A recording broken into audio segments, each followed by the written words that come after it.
This chiseledness that I see right now, can I touch? Yeah. Okay. So Yeah, is it something? No, I'm not freaking out. But is this something that you like the body? Is it something you had before, or you had this here in the UAE? You know, basically I was a slim guy. Okay. So that time I was like 70 kg. Okay. But I was ripped. Okay. But I was not. There was no mass. There was no chiseledness. No. But I was like really lean. Okay. As in like no fat, just like like being being a tout. I'll pick up the chance from the beatings. I take my bag. I couldn't afford a thing. There was a day I got stuck in Dubai. I did not have transport fare. Oh my God. I slept in Union. You slept in Union. So without wasting time, I opened my boxes because I told you I came just with few pieces of dresses, and I start selling.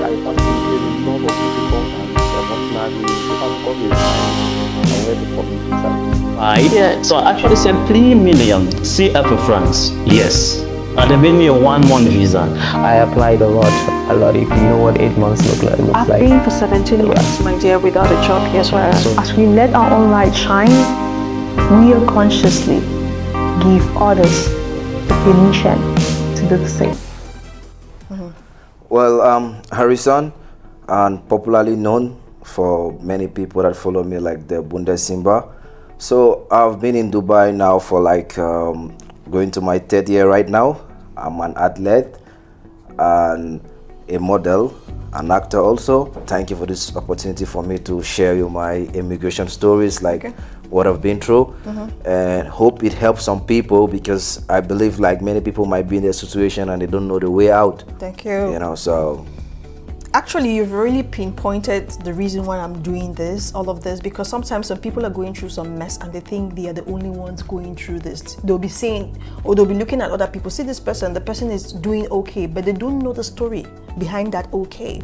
Some people just want to look at the fancy, not knowing the struggles there is behind before the fancy. So that's why I'm doing this, to motivate someone, because in the UAE, most people that are struggling are Africans, and because of some reasons, because mostly they turn as much as possible to blame. Africans always trying to blame the environment, of which sometimes 99% of the time it starts from within. Okay, because sometimes we are not actually prepared. Let's be honest. All right, so from the introduction you've given about yourself, what do you do? For me, basically, I'm an actor. Okay. And a model. Okay. So that's what I do right now in the UAE. Okay. With the introduction you've given me, describe yourself in 3 words. For me, I will say I am bold. Okay. Courageous. Okay. And I don't give up. All right. So I like the don't give up part, because sometimes some people miss it. They are not resilient. When they struggle once, they just let it be.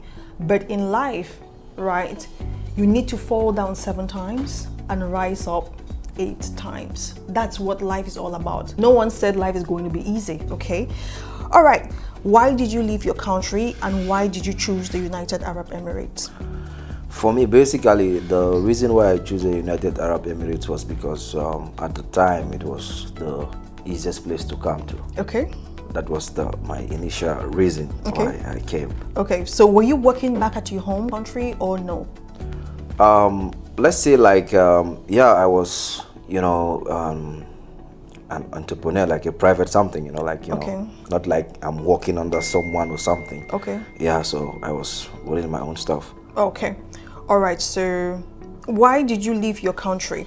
Because you've given a reason why you chose the United Arab Emirates, and it's very similar to the answers I've had from my previous guests. They chose the United Arab Emirates because it was easier to come to, budget-wise and visa-wise. With the United Arab Emirates, you don't really need to do embassy appearance multiple times. You just send your money and the visa comes along. All right, so why did you leave your country? Why did you actually have the motivation that I just want to leave this place? For me, it's not like I'm trying to be biased. Okay. But for me, I just needed to settle somewhere, not in Africa. Okay. It was, my thing was like, guy, you got to travel, that's the kind of vibe. It's because I don't like to stay like in on one same spot. For me, I just like, like going and All right, that's And, amazing. yeah. Yeah. So how did you find yourself here? By this I mean, who made your visa? How long did the visa take to come out? And how did you purchase your flight? Did you give the combo pack? Because you know there's a combo pack. People who are doing visas will always tell, give me this amount and I'll just give you a visa and probably a flight ticket. So how did it go for you? For me, coming to the United Arab Emirates was not easy the way I thought. Okay. You know, considering what the agent told me, like blah blah blah, I'm gonna get direct employment, need to give me 1.5 and things like that. Okay. And at the end, I had to wait the visa for like 3 to 4 months. Wow. And it didn't came out. Wow. You know, so then he like, okay, bro, you know what we're gonna do? I'm gonna give you a tourist visa. We're gonna come, blah blah blah. You know. Okay. Because at that time, you know, I deposited the money, you know. Yeah, so yeah. and for me, I wasn't pressured because I know where to get the guy. So Okay. I wasn't like, you know. So we had to do tourist visa, you know. Then came in.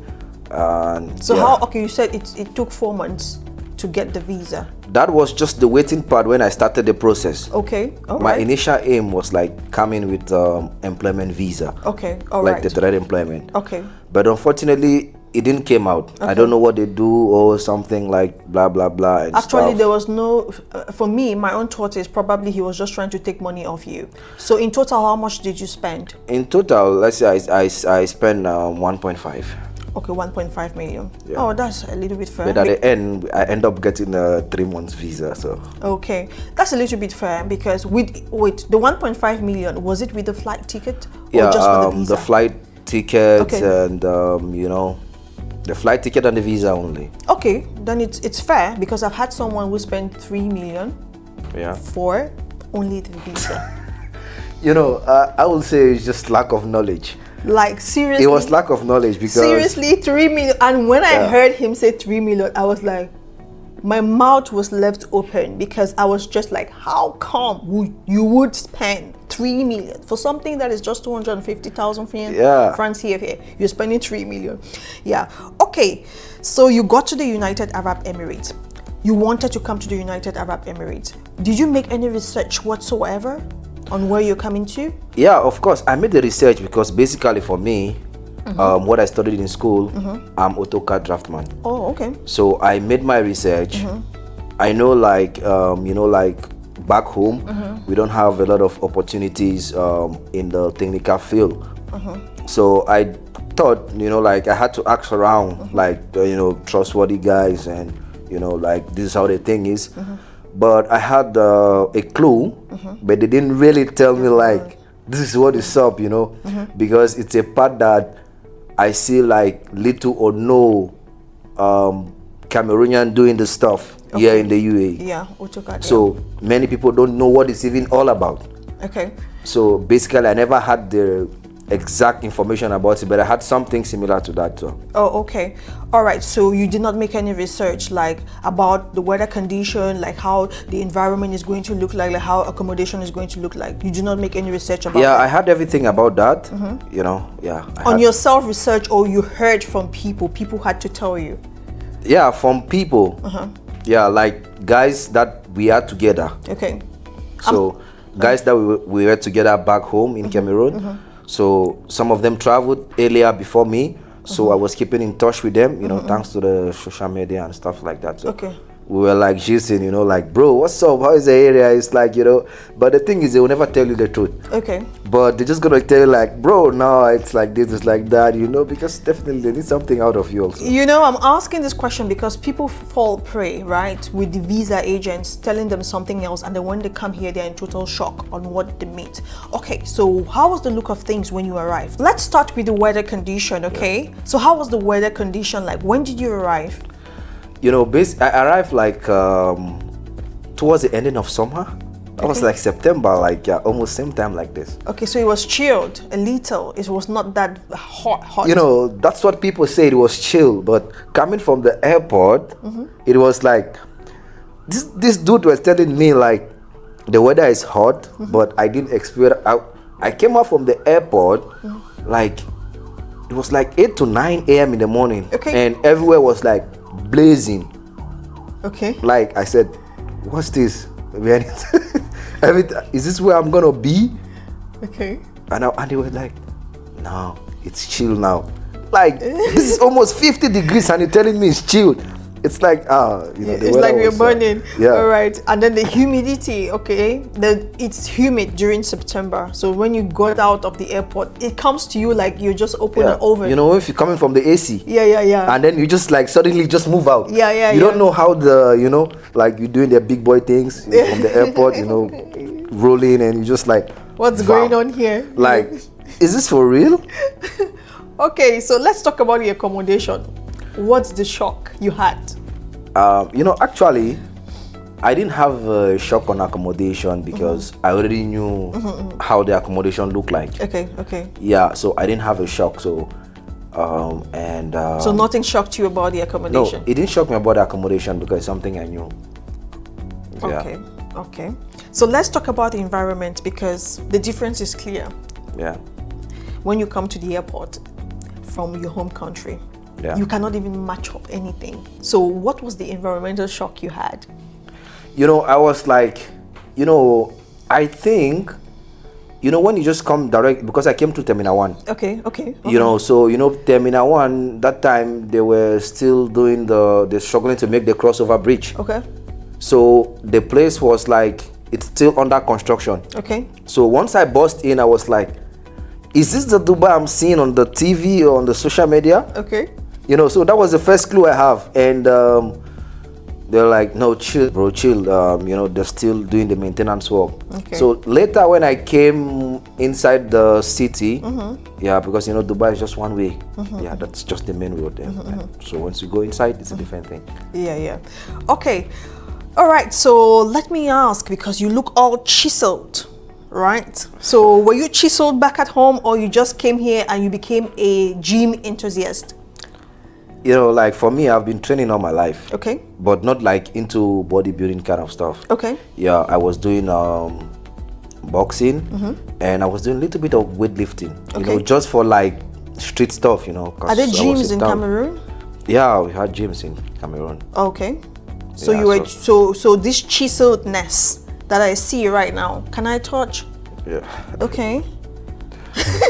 So is it something? No, I'm not freaking out. But is this something that you like the body? Is it something you had before, or you had this here in the UAE? Basically I was a slim guy. Okay. So that time I was like 70 kg. Okay. But I was ripped. Okay. But I was not. There was no mass. There was no chiseledness. No. But I was like really lean. Okay. As in like no fat, just like like being the, being a tout. Yeah, something like that. The tout fitness. Yeah, that kind of thing. The street fitness, not like the trainer fitness. Now you not like the bodybuilder part, like okay.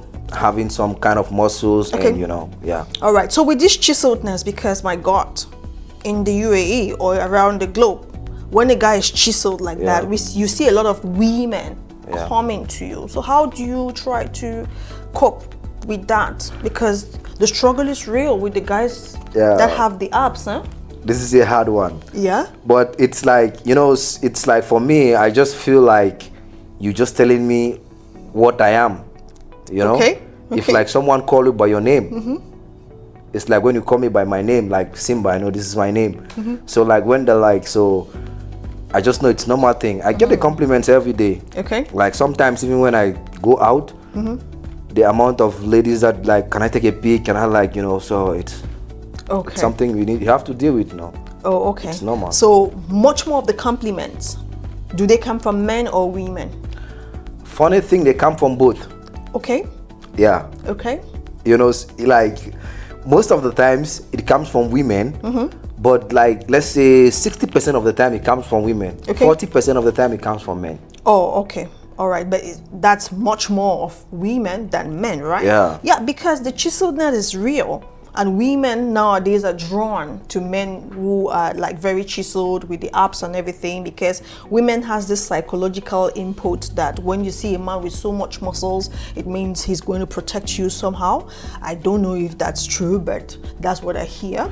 So let's get to love in Dubai, right? Yeah. I don't see a ring on your finger, so probably you're not yet married. So let me ask, is it difficult to find love in Dubai? Because I know for sure with the chiseledness, many girls will be throwing themselves at you. So is it difficult to find love in Dubai, real love in Dubai? I think it's easy to find love. Okay, why? Why I think so? Because people don't really understand the definition of love. Okay.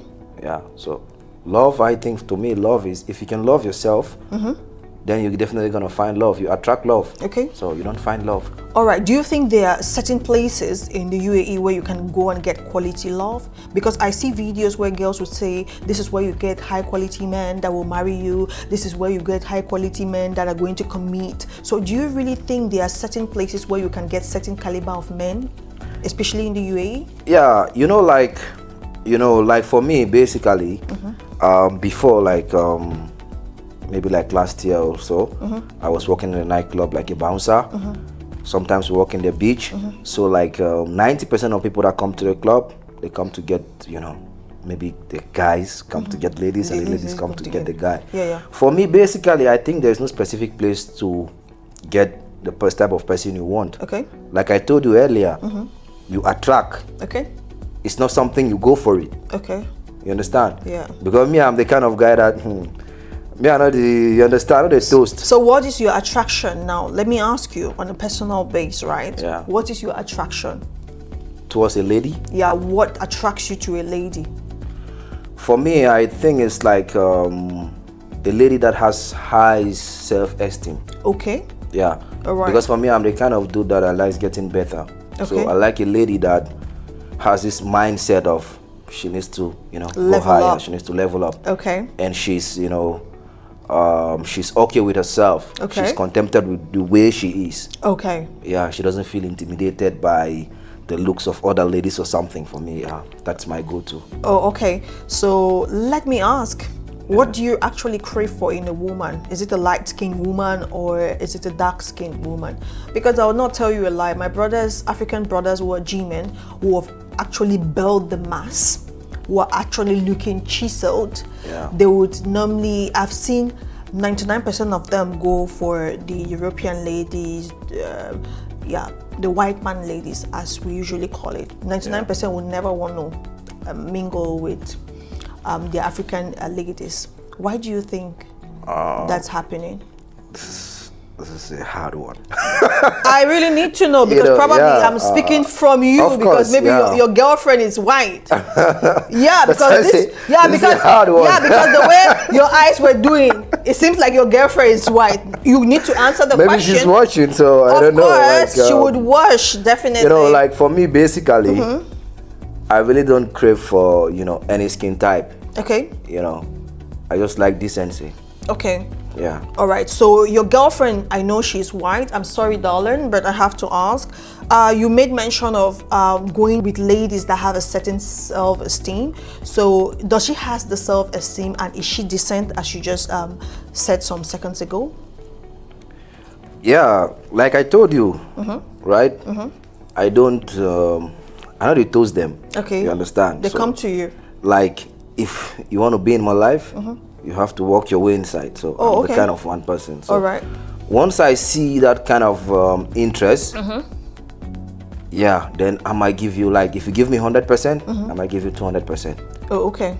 So that's the way I am. Okay. I don't chase. All right. So she worked herself. What were the qualities that she had or that she put through to you?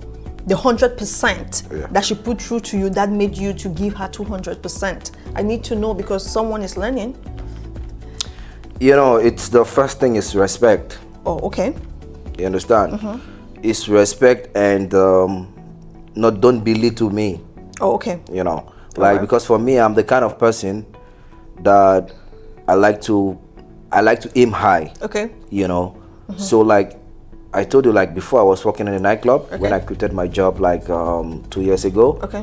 So there is this conception people have about security. Okay. That when you toast a lady, she's gonna be like, this is a common security, Definitely. That kind of like. You've gone through that before. They make you feel like you being a security, you're the last person. Definitely. You understand? Some people are, Yeah. And some people or some ladies, not even ladies, like in general people, they consider us that going to the gym as people that are jobless The reason why we going to the gym is because we want to get ladies, we want to get sugar mummies.